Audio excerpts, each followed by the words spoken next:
कश्यप ऋषि ने एक दिन अपनी पत्नियों कद्रु और विंता से अपनी इच्छानुसार कोई भी वर मांगने को कहा। कद्रु ने 1000 तेजस्वी पुत्रों की कामना की।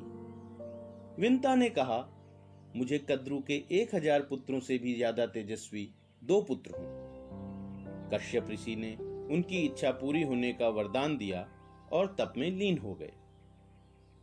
समय आने पर कद्रु ने 1000 और विंता ने 2 अंडे दिए। उन्होंने अपने अंडों को गर्म बर्तनों में रख दिया। कई वर्षों बाद कद्रु के अंडों से 1000 नागों ने जन्म लिया, परंतु विंता के दिए हुए अंडे अभी भी नहीं फूटे। विंता ने जल्दबाजी दिखाते हुए अपने एक अंडे को अपने हाथों से फोड़ दिया। अंडे से जिस शिशु का जन्म हुआ उसका शरीर पूरा विकसित नहीं हो पाया था। शिशु का ऊपरी हिस्सा तो हृष्ट-पुष्ट था, लेकिन नीचे का हिस्सा पूरी तरह से विकसित नहीं हो पाया था। उस नवजात शिशु को अपनी माता के इस उतावलेपन पर बहुत क्रोध आया और उसने उसे शाप दे दिया। मां, तूने जिससे ईर्ष्यावश मेरे अधूरे शरीर को ही अंडे से निकाल दिया, तुझे उसी की दासी बनकर रहना होगा, और इस शाप से तुम्हें तुम्हारा दूसरा पुत्र ही मुक्त कराएगा, अगर तुमने उसको भी अंडे से बाहर निकालने का उतावलापन नहीं दिखाया तो।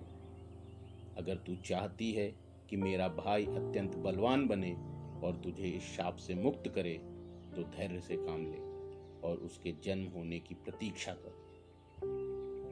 ऐसा कहकर वह बालक आकाश में उड़ गया और भगवान सूर्य का सारथी अरुण बना। सुबह सूर्योदय के समय दिखने वाली लालिमा उसी अरुण की झलक है, इसीलिए उस लालिमा को अरुणिमा भी कहते हैं। एक बार कद्रु और विंता दोनों बहनें साथ में घूम रही थीं कि उन्हें दूर से उच्चैश्रवा घोड़ा दिखाई दिया। उच्चैश्रवा समुद्र मंथन से निकला अश्वों में श्रेष्ठ, सुंदर, बलवान, अजर और दिव्य शक्तियों का स्वामी था। घोड़े को देखते ही कद्रु ने विंता से कहा, बहन, जल्दी से बताओ यह घोड़ा किस रंग का है। विंता ने कहा, बहन, यह अश्वराज सफेद रंग का है। तुम्हें क्या लगता है यह किस रंग का है? कद्रु ने कहा, यह घोड़ा तो सफेद रंग का है, लेकिन इसकी पूंछ काले रंग की है। विंता ने कहा, नहीं, उसकी पूंछ भी सफेद रंग की ही है। कद्रु ने विंता की बात सुनकर बोला, चलो हम इस बात पर बाजी लगाते हैं। यदि तुम्हारी बात सही है तो मैं तुम्हारी दासी बनकर रहूंगी, और अगर मेरी बात सही सिद्ध हुई तो तुम मेरी दासी बनकर रहना। दोनों इस तरह बाजी लगाकर अपने आश्रम वापस चली गईं। कद्रु ने बाजी जीतने के लिए अपने पुत्रों को बुलाया और उनको आज्ञा दी कि वो सब उच्चैश्रवा की पूंछ के बाल ढककर उसको काला कर दें, जिससे कि उसे विंता की दासी ना बनना पड़े। जिन सर्पों ने कद्रु की आज्ञा नहीं मानी, उनको कद्रु ने शाप दे दिया कि वो सब के सब जन्मेजय के यज्ञ की अग्नि में भस्म हो जाएंगे। दूसरे दिन कद्रु और विंता ने घोड़ा देखकर शर्त का निष्कर्ष जानने का निश्चय किया।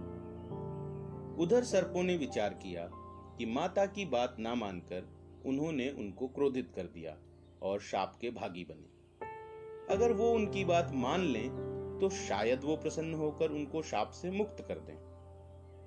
ऐसा सोचकर उन्होंने उच्चैश्रवा की पूंछ को ढक लिया, और जब कद्रु और विंता ने उसे देखा तो पाया कि उसका शरीर तो चंद्रमा के समान सफेद है, परंतु उसकी पूंछ काली है।